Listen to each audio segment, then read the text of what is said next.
Hello everyone, welcome back to the channel. So in this new series of economics PYQ, we will be discussing mock questions based on the 30 years theme.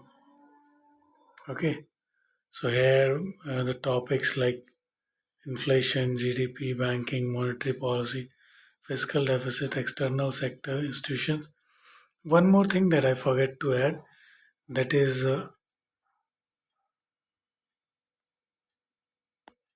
government schemes and policies कि बहुत बार देखा है कि ना इस पे based भी MCQs देखने को मिलते हैं। ठीक है, तो पूरा एक बहुत कॉम्प्रिहेंसिव और डिटेल्ड लेक्चर रहेगा और हम टॉपिक वाइज टॉपिक ही मूव करेंगे। ठीक है, ऐसा कुछ भी रश नहीं करेंगे कि कुछ समझ ना आए। ठीक है, उतने आउटपुट्स ना मिले। बेसिक आइडिया ये है कि अपने रिसोर्सेज को बार बार रिवाइज करें और यहाँ से प्रैक्टिस करें, है ना। जैसा कि हम अपनी हिस्ट्री सीरीज में, एनवायरनमेंट सीरीज में, पॉलिटी सीरीज में बार बार बताते रहे आपको। Anyways, so without any further ado, let's get started.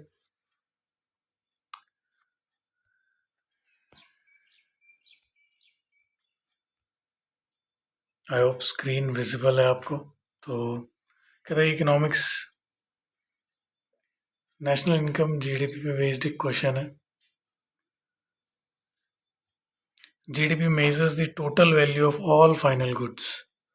Total value of, अच्छा मैंने ये पिछली सीरीज में भी बताया है, अगेन मैं रिपीट कर रहा हूँ। जब भी हम यूपीएससी प्रिलिमिनरी एग्जाम्स देने जाते हैं या और भी कोई ग्रेड ए ग्रेड बी, है ना, जब भी आप एक ऐसा एग्ज़ाम देने जा रहे हैं जहाँ पे you can attempt the question offline, जहाँ पे हार्ड कॉपी क्वेश्चन पेपर है आपके पास, तो आपको ऑलवेज ट्राई करना है कुछ कीवर्ड्स को मार्क कर लें। ठीक है, जिससे ना आपका दिमाग एक सिस्टमेटिक मैनर में सोच पाता है, आंसर तक पहुँच पाता है। तो कहते हैं कि GDP measures the total value of all final goods and services produced within the geographical boundaries of a country during a specific period. ठीक है, second statement, GDP includes the value of immediate goods used in production. तो GDP include करता है immediate goods used in production. Nominal GDP is calculated using current market prices. तो क्या जो nominal GDP वो current market prices पे calculate की जाती है? ट्राई करें इस क्वेश्चन को।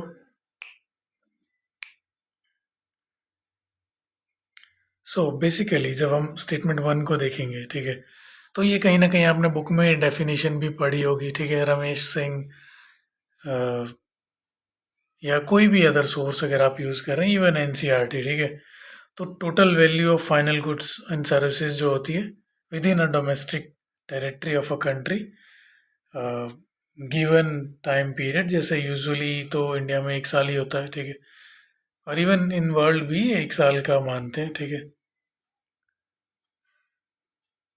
तो ये स्टेटमेंट तो हमारी करेक्ट हो गई। बट जब हम बात करें ना, यहीं पर इसने डेफिनेशन में कहा है कि फाइनल गुड्स एंड सर्विसेज। ठीक है, बट सेकंड स्टेटमेंट में ये देखिए क्या कहता है, includes the value of intermediate goods.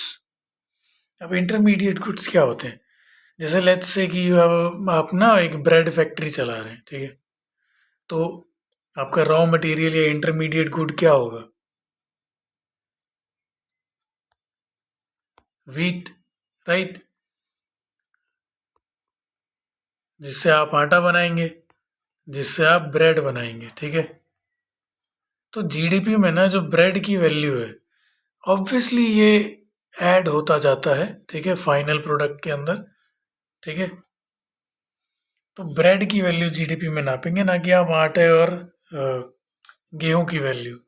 हाँ, बट अगर अगेन अगर आप कंजम्पशन पर्पसेस से गेहूं खरीद रहे हैं, आप गेहूं ही खाना चाह रहे हैं, ठीक है, तो गेहूं जो है वो फाइनल प्रोडक्ट हो जाएगा और उसकी जीडीपी में वैल्यू काउंट की जाएगी। पर यहाँ पर गेहूं जो है वो एक इंटरमीडिएट गुड है।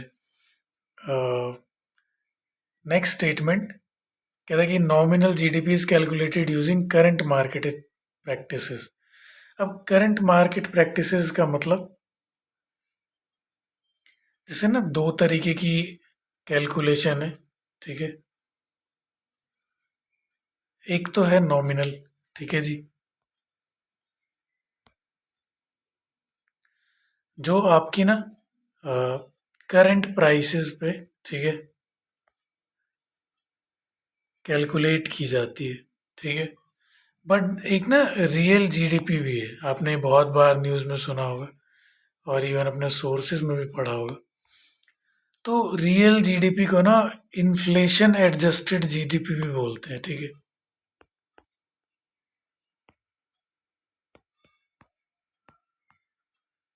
अब इसके पीछे लॉजिक क्या है कि जो इन्फ्लेशन से बढ़ा हुआ प्राइस है ना, ठीक है, उसको रिड्यूस करके जो कांस्टेंट प्राइस है उसके ऊपर रियल जीडीपी कैलकुलेट की जाती है, ठीक है। आई होप इतना क्लियर होगा आपको।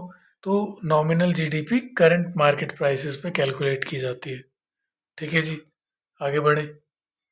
अच्छा, अगेन कोई डाउट रहता है आपको, कोई एक्सप्लेनेशन नहीं समझ में आती है, तो आप वीडियो के कमेंट सेक्शन में कमेंट कर सकते हैं विद क्वेश्चन नंबर या टाइम, अगर आप मतलब मेंशन कर दें कि इस टाइम पे, तो भी कुछ भी आपका जो रिलेवेंट डाउट होगा वो एड्रेस किया जाएगा कमेंट सेक्शन में। एंड इवन अदरवाइज आप हमारे टेलीग्राम चैनल से जुड़ सकते हैं। अच्छा, कुछ लोग एक डाउट आ रहा था, तो जो पीडीएफ है, सिंस एंशियंट से लेकर के हमने मिडीवल तक हिस्ट्री कवर कर ली है, तो उसकी पीडीएफ आपको मिल जाएगी, टेलीग्राम सेक्शन में अपलोड कर दी गई है, ठीक है। इसके अलावा हमारा इंस्टाग्राम भी है, वहाँ पर भी अगर आपकी कोई, जैसे कमेंट सेक्शन में नहीं रिस्पांस मिल रहा आपको या कुछ भी, तो आप वहाँ पर भी रीच आउट कर सकते हैं हमको, ठीक है। तो आगे बढ़ेंगे। क्या था कि consider the following statements regarding inflation. Inflation अभी मैंने आपको बताया, जो एक प्राइस राइज होता है, ठीक है, उसको इन्फ्लेशन बोलते हैं। इसके बहुत सारी, अगेन क्वेश्चंस के थ्रू हम रिवीजन ही कर रहे हैं, तो धीरे धीरे करके बहुत सारे कॉन्सेप्ट्स रिवाइज हो जाएंगे। Statement one, in inflation refers to a sustained increase in the general price level of goods and services in an economy. Second statement, moderate inflation can sometimes stimulate economic growth. तो क्या moderate inflation जो है वो economic growth को बढ़ा सकता है, ऐसा ये कह रहा है। थर्ड क्वेश्चन स्टेटमेंट कहती है कि deflation refers to temporary fall in price of only food items. Try करें इस क्वेश्चन को, और यहाँ पे हमें करेक्ट बताना है, ठीक है। स्टेटमेंट वन की अगर बात करें, इन्फ्लेशन जो है एक परसिस्टेंट या फिर इन्होंने जो सस्टेन्ड, ठीक है, मतलब ओवर द टाइम जो इंक्रीज होता है प्राइस लेवल में गुड्स एंड सर्विसेज के, ठीक है, तो उससे होगा क्या, बेसिकली आपकी जो परचेजिंग पावर है वो रिड्यूस हो जाती है। परचेजिंग पावर क्या है, लेट्स से कि हमने ब्रेड का एक एग्जांपल देखा था, ठीक है, तो due to certain reasons bread की प्राइस ना बढ़ गई। दो पैकेट्स आते हैं, एक आता है 30 रुपए का, एक आता है 35 रुपए का। अब 30 वाला 35 का हो गया, 35 वाला 40 का हो गया, ठीक है।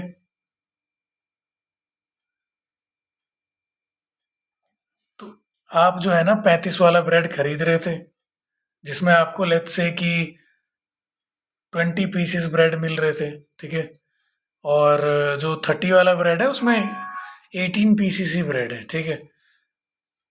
तो जब इन्फ्लेशन राइज होगा तो आपकी परचेजिंग पावर कम हो जाएगी, यानी कि अब 35 रुपये में आपको सिर्फ 18 ब्रेड मिल रही है, पहले आपको 20 ब्रेड्स मिल रही थी, ठीक है। तो ये है परचेजिंग पावर का गेम। बहुत सिंपल टर्म्स में समझाने की कोशिश की है मैंने, ठीक है। ये ना बहुत क्लियरली गिवन है। बेसिकली क्या रहता है कि जैसे ना जो मॉडरेट इन्फ्लेशन है, आप समझिए कि आपने ना कोई गुड्स मैन्युफैक्चर की, लेट्स से कि ब्रेड। अब ब्रेड पे 5 रुपए का इन्फ्लेशन आया ड्यू टू हाई डिमांड या जो कुछ भी रीजन है, तो अब क्या होगा, अब आपको सेम क्वांटिटी प्रोड्यूस करने पर ज़्यादा पैसा मिला। अब आप क्या करेंगे, रॉ मटेरियल ज़्यादा खरीदेंगे, ज़्यादा प्रोडक्शन के लिए ज़्यादा लेबर एम्प्लॉय करेंगे, एंड ऑल टुगेदर जो आपके फैक्टर ऑफ प्रोडक्शन है वो आप बढ़ाएंगे, इकोनॉमी बूस्ट होगी, क्योंकि अब उन सबको अब पैसा मिलेगा। वो सब लोग जाके मार्केट में कुछ ना कुछ खरीदेंगे, ट्रांजैक्शन करेंगे, ठीक है। तो मॉडरेट इन्फ्लेशन हमेशा जो है स्टिमुलेट करती है। और वैसे भी ये एक जेनेरिक स्टेटमेंट थी क्योंकि उसने समटाइम्स बोला है, ठीक है। डीफ्लेशन क्या होता है भाई? अब सबसे पहली चीज तो जो अम्ब्रेला टर्म्स है, लाइक इन्फ्लेशन, डीफ्लेशन,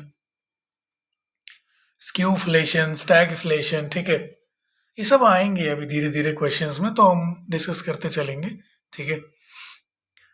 डीफ्लेशन बेसिकली एक ना जनरल फॉल होता है प्राइस लेवल में गुड्स एंड सर्विसेज के, बट वो ना मतलब थ्रू आउट द इकोनॉमी होता है, नॉट ओनली फूड आइटम्स। तो ये बात समझने की है भाई कि ये अम्ब्रेला टर्म्स हैं जो एक बहुत बड़े स्केल पे यूज की जाती है, ना कि सिर्फ एक छोटी बास्केट ऑफ गुड्स। अच्छा, दो तरीके की गुड्स होती हैं जब हम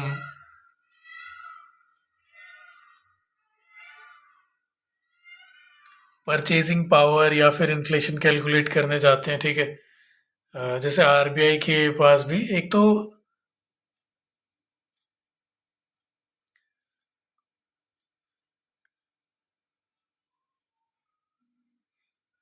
तो वो गुड्स हैं जैसे फूड आइटम्स, ठीक है,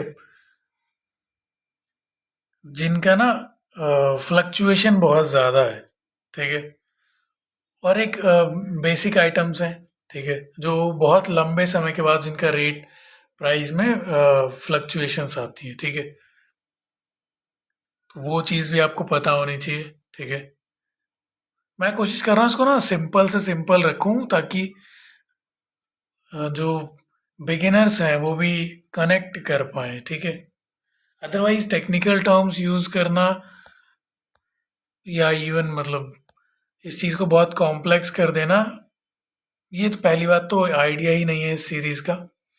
और दूसरी चीज़, वो फिर एड्रेस नहीं कर पाएगा उन लोगों को जो यूट्यूब या यू नो सेल्फ स्टडी के थ्रू अचीव करना चाह रहे हैं अपना गोल। अब रियल वर्सेस नॉमिनल इनकम क्या होता है, अभी मैंने आपको रियल और नॉमिनल का फ़र्क बताया, राइट।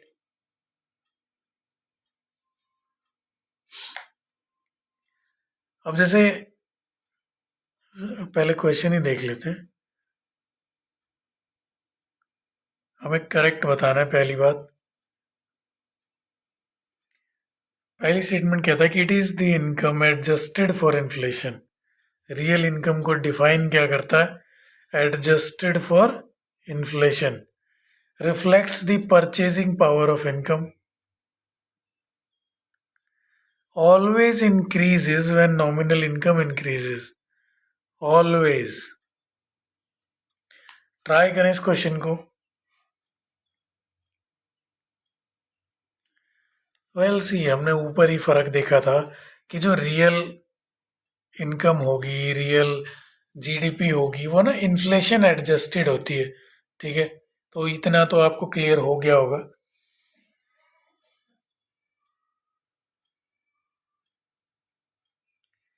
जैसे एक छोटा एग्जांपल मैं अगर आपको दूं, तो मान लेते हैं ना कि आपका 10% का इंक्रीमेंट हो गया है, ठीक है, पर 8% ना इन्फ्लेशन भी बढ़ गया है, ठीक है। तो ओवरऑल आपका जो राइज है, ऐसे तो नॉमिनल तो आपका 10% हो गया इंक्रीमेंट, ठीक है, बट जब रियल इनकम की बात करेंगे तो हम इन्फ्लेशन इसमें से रिड्यूस करेंगे, तो आपका एक्चुअल या रियल जो इंक्रीमेंट हुआ है वो ओनली 2% ही है, ठीक है।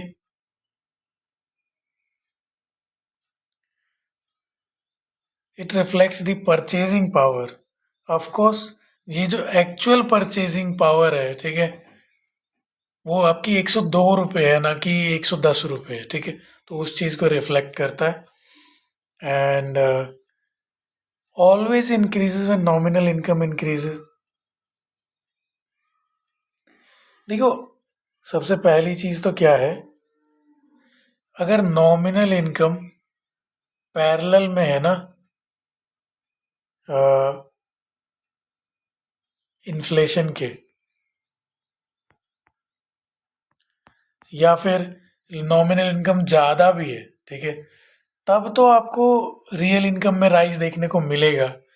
पर लेट्स से कि सॉरी इन्फ्लेशन जो है वो 20% से बढ़ गया है, ठीक है, बट आपकी जो नॉमिनल इनकम है, जो आपका इंक्रीमेंट मिला है आपको, वो केवल 12% का मिला है।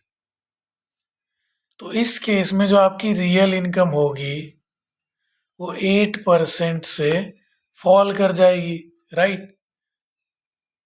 है ना ये एक सिनेरियो सोचने लायक। There for only 1 and 2 are correct, ठीक है। क्लियर है? कोई डाउट रहेगा तो आपको पता है ना क्या करना है। Consider the following statements.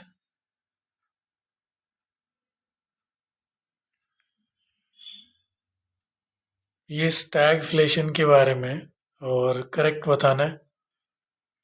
Stagflation refers to situation where inflation and unemployment rise.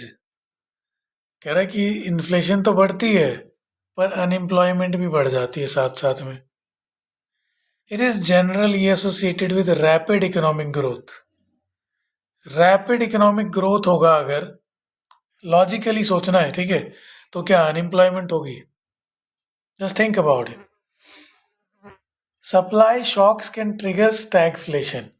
तो कह रहा है कि सप्लाई शॉक्स यानी कि सप्लाई जो चेन है वो अगर उसमें किसी भी तरीके की डिसरप्शन आ रही है तो उससे स्टैगफ्लेशन ट्रिगर हो सकता है।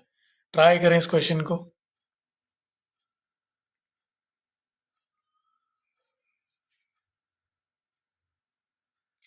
सी, जब हम स्टैगफ्लेशन की बात करेंगे ना तो ये एक स्लो बट नेगेटिव ग्रोथ होती है, ठीक है, रैपिड ग्रोथ नहीं होती है जो यहाँ पे इन्होंने बताया है। और इसी वजह से यहाँ पर इन्फ्लेशन तो बढ़ता है बट एक हाई प्रपोर्शन में अनएम्प्लॉयमेंट बढ़ती है, ठीक है। I am not an economist but ये करंट सिनेरियो है इंडिया में, ठीक है। ऑल्दो अनएम्प्लॉयमेंट रेट को गवर्नमेंट उतना रिकॉग्नाइज नहीं करती है, ठीक है, अभी हाल फिलहाल में जो ट्रेंड है। तो ये स्टेटमेंट करेक्ट है बट ये वाली इनकरेक्ट है। बात करेंगे थर्ड स्टेटमेंट की।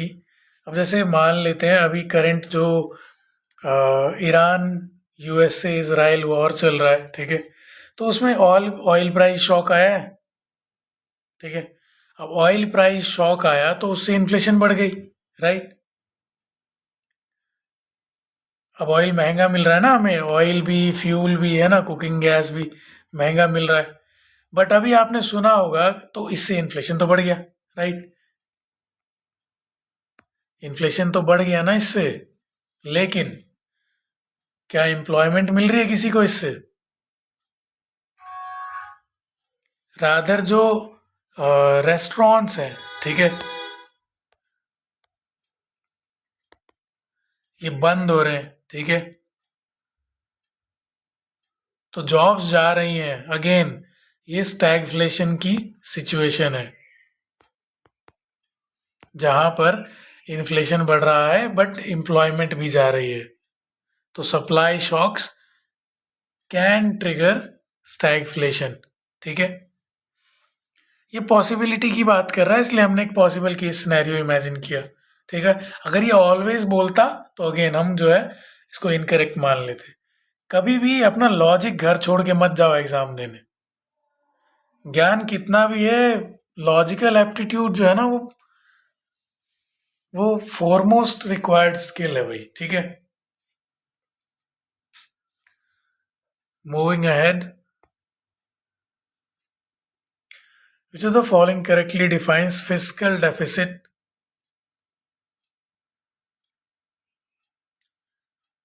ट्राई करें इस क्वेश्चन को, फिर मैं आपको बताता हूँ। बेसिकली जो फिजिकल डेफिसिट है उस बाय डेफिनेशन चलते हैं पहले तो।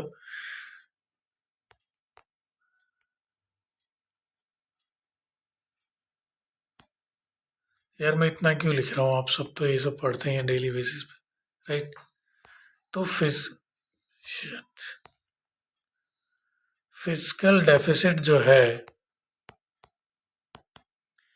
वो बराबर होता है total expenditure minus total receipts, ठीक है। अच्छा, इसमें एक मेजर जो चीज़ भूल जाते हैं कई बार लोग, रिसिप्ट्स तो माइनस करते हैं हम, बट जो बोरोइंग्स होती है ना,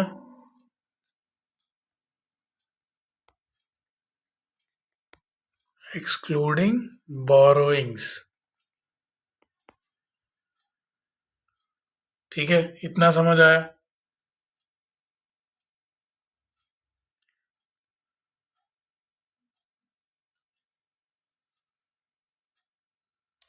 तो going by the definition, this one should be your correct answer. अच्छा, ये एक्सक्लूडिंग बोरोइंग्स क्यों होता है? क्योंकि इससे आपको पता लग जाता है, ये जो डेफिसिट है ना, तो उससे पता लगता है कि आपको कितना, मतलब कितना गवर्नमेंट और बोरो करने वाली है, ठीक है। टाइप्स ऑफ अनएम्प्लॉयमेंट के ऊपर क्वेश्चन है, ठीक है। वेरियस टाइप ऑफ अनएम्प्लॉयमेंट हमको देखने को मिलता है।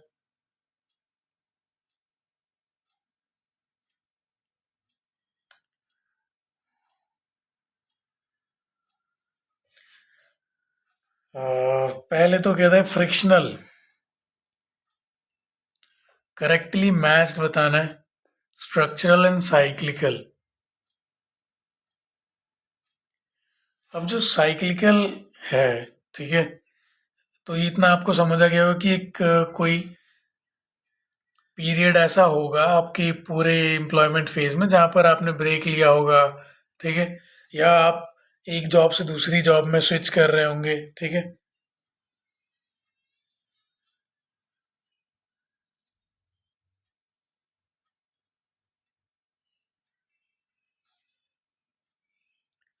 या फिर एक सस्टेन्ड जो है इकोनॉमिक स्लो डाउन आ गया है, ठीक है, फिर बूम का वेट करेंगे, फिर एम्प्लॉयमेंट मिलेगी। तो ट्राई करें पहले इस क्वेश्चन को।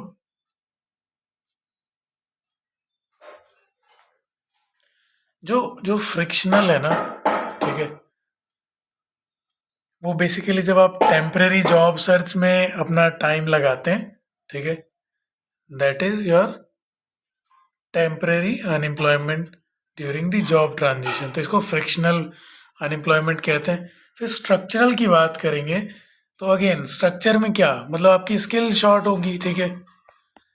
जैसे करंट जो इंडिया का ट्रेंड है एम्प्लॉयमेंट का, तो आपने सुना होगा कि हमारा जो एजुकेशन है या जो कैरिकुलम है, वो डिजाइंड नहीं है इस तरीके से कि हम इंडस्ट्री रेडी हो सके, ठीक है। रादर फिर हम एक फॉर्मल एजुकेशन के बाद कोई इंटर्नशिप करते हैं या अलग से कोई स्किल इनरिचमेंट के लिए, जैसे डेटा साइंस, डेटा एनालिटिक्स, इस टाइप के कोर्सेज करके फिर हम जॉब सर्च के लिए लगते हैं या इंडस्ट्रीज में रिक्रूट किए जाते हैं, ठीक है। Structural basically cause by mismatch, और साइक्लिकल तो हम डिस्कस कर ही चुके थे कि इकोनॉमिक स्लो डाउन से भी आता है। तो वही तो सारे ही मैच्ड है भाई। मूविंग अहेड, देखिए बेसिक आइडिया यही है इस theme PYQ theme based question करने का, कि ना एक तो पीवाईक्यूज कवर हो जाए, दूसरी चीज जो आप पढ़ रहे हैं जिस सीक्वेंस में पढ़ रहे हैं उसी सीक्वेंस में टॉपिक्स कवर हो जाए, ठीक है, जिससे आपको मैक्सिमम बेनिफिट मिल सके।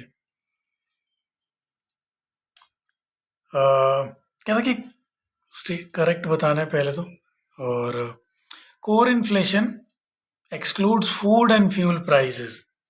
जो वॉलेटाइल आइटम्स, मैंने आपको, खैर मैंने ये टर्म यूज नहीं की थी वॉलेटाइल आइटम्स, ठीक है, तो जो वॉलेटाइल आइटम्स होती हैं फूड एंड फ्यूल प्राइसेस, तो कह रहा है कि कोर इन्फ्लेशन में ना इसको नहीं लेते हम।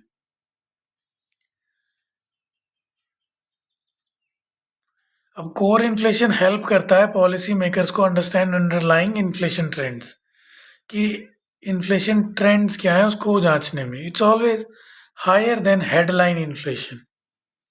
ट्राई करें इस क्वेश्चन को, ये कीवर्ड है, याद रहे। तो हमने ऊपर भी डिस्कस किया था कि जो कोर इन्फ्लेशन होगा ना, जो बेसिक प्राइस ढूंढ रहा होगा कई कॉमोडिटीज की, वॉलेटाइल आइटम्स को एक्सक्लूड करेगा, that is food and fuel, ठीक है जी। तो वन तो करेक्ट है। It helps policy makers understand underlying inflation trends. Obviously जब आप कोर इन्फ्लेशन की बात करेंगे या उन चीज़ों की जिनके बहुत लंबे टाइम में जाकर के प्राइस चेंज हो रहा है, तो ऑब्वियसली वो आपको एक पिक्चर ड्रॉ करके देगा कि हाँ ड्यू टू सर्टेन फैक्टर्स, ठीक है, इन्फ्लेशन बढ़ रहा है, तो वो ट्रेंड आपको एक बता देगा। कहता है कि इट इज ऑलवेज हायर, तो ऑलवेज हायर तो नहीं होता, मोस्टली तो लोअर ही होता है, ठीक है। रीजन बीइंग जो हेडलाइन इन्फ्लेशन है, ठीक है, वो वोलेटाइल आइटम्स पे कैलकुलेट की जाती है, ठीक है। तो आपने यहाँ पे दो कॉन्सेप्ट सीखे, core inflation and headline inflation, ठीक है। Core inflation excluding food and fuel, headline inflation including volatile items like food and fuel, ठीक है। तो मोस्ट ऑफ द टाइम जो ये एक बैलेंस्ड बास्केट है हमारा, उसका प्राइस कम वॉलेटाइल है, इसलिए मोस्ट ऑफ द टाइम वो कम ही रहता है, ठीक है।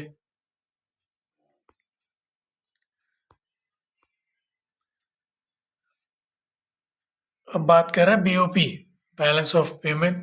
अच्छा, बीओपी को लेके एक कमेटी बनी थी रिसेंट में, ठीक है, जिन्होंने करंट अकाउंट ना कंप्लीटली कन्वर्टेबल और कैपिटल को पार्शियली कन्वर्टेबल बनाया। तो आप ट्राई करेंगे इस क्वेश्चन को, मतलब मुझे बताएंगे क्या कमेंट सेक्शन में कि कौन सी कमेटी किन के नाम से बनी थी। कह रहा है कि which are the following components of the current account of balance of payment. तो करंट अकाउंट का पार्ट कौन सा है बीओपी में, वो बताना है आपको, करेक्ट बताना है एक तो export of goods,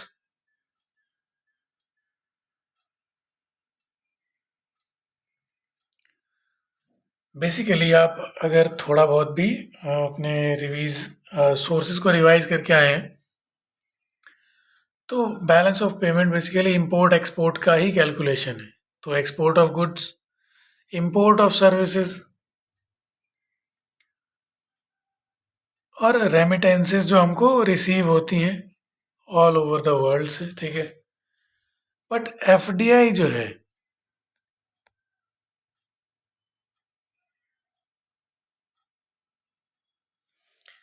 FDI form करता है कैपिटल पार्ट को। क्यों? क्योंकि ये वो बास्केट है जहां से हमको इन्वेस्टमेंट आती है हमारी इकोनॉमी में, ठीक है, इंडस्ट्रीज या जो कुछ भी। तो वो बीओपी में करंट अकाउंट का पार्ट नहीं है, क्योंकि वो एक साल के अंदर या 2 साल के अंदर खत्म नहीं हो रही वो चीज़, है ना।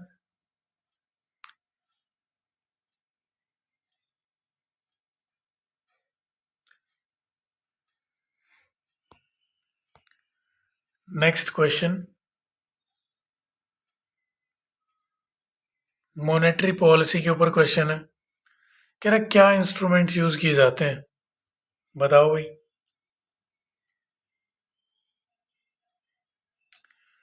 सबसे पहली चीज तो फिजिकल डेफिसिट की अगर हम बात करें, अभी मैंने बताया कि फिजिकल डेफिसिट ना गवर्नमेंट का बजटरी कंपोनेंट है, तो ये गवर्नमेंट की फिजिकल पॉलिसी का पार्ट होगा, ना कि मॉनेटरी पॉलिसी का।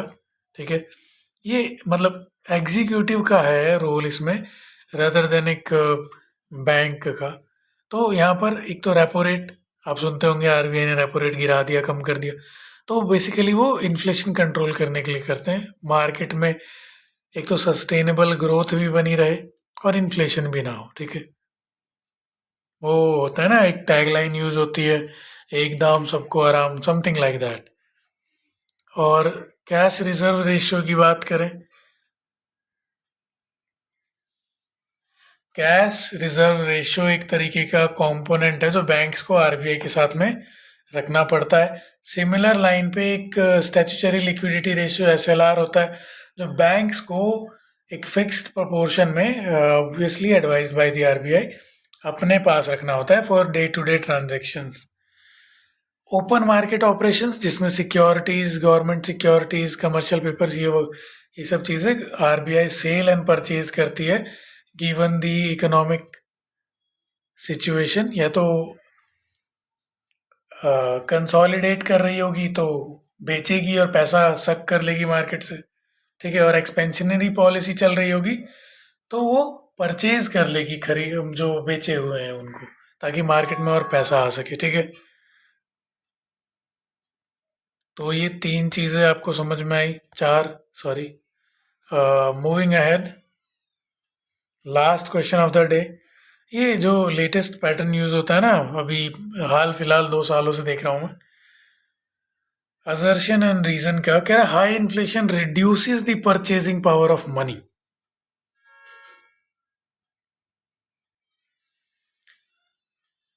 When price rise the same amount of money buys fewer goods and services. अब अगर आप ध्यान से सुन रहे थे इस लेक्चर को, क्वेश्चन नंबर 1 में ही हमने रियल और नॉमिनल का फर्क जाना। ऑब्वियसली जब इन्फ्लेशन हाई होगा तो परचेजिंग पावर कम हो जाएगी। क्यों? अभी वो ब्रेड का एग्जांपल याद होगा आपको, कि जो ब्रेड आपको 35 में मिल रही थी वो 40 की हो गई, तो आपको 35 रुपए में कम ब्रेड मिलेंगी, राइट। और ये वही चीज को लाइक क्या बोलें कि री इंस्टेट कर रहा है नेक्स्ट स्टेटमेंट में, उस चीज को वेरीफाई कर रहा है कि प्राइस जब बढ़ेगा तो सेम अमाउंट ऑफ मनी से फ्यूअर गुड्स मिलेंगी आपको, राइट। तो both A and R correct, and R is the correct explanation of A. ठीक है, कोरिलेट कर रहे हैं एक दूसरे से, राइट। तो ये था आज का लेक्चर। आई होप आपको चीज़ें समझ में आई हो। ठीक है, आप रिलेट कर पा रहे हो। और मैं को और अगर आपको ये भी मतलब, क्योंकि I been advise to make it as simple and lucid as I can. ठीक है, बट स्टिल अगर फिर भी कोई डाउट्स हैं, कुछ भी हैं, क्योंकि टेक्निकल सब्जेक्ट है भाई, ज्योग्राफी इकोनॉमी टेक्निकल सब्जेक्ट्स हैं, कई बार नहीं समझ में आता, बहुत बेसिक से जब तक ना समझ लें। तो मैंने कोशिश की है कि बहुत बेसिक से एग्जांपल्स के थ्रू आपको समझाऊं मैं। ठीक है, फिर भी कोई डाउट रहता है, कोई सजेशन है आपका, तो please drop it in the comment section. इसकी पीडीएफ आपको मिल जाएगी हमारे टेलीग्राम चैनल पे। ठीक है, ये 10 क्वेश्चंस जिनको आप वापस से एक बार चाहें तो देख सकते हैं। ठीक है, और ठीक है, rest assured. Thank you so much for your time. Bye bye, take care.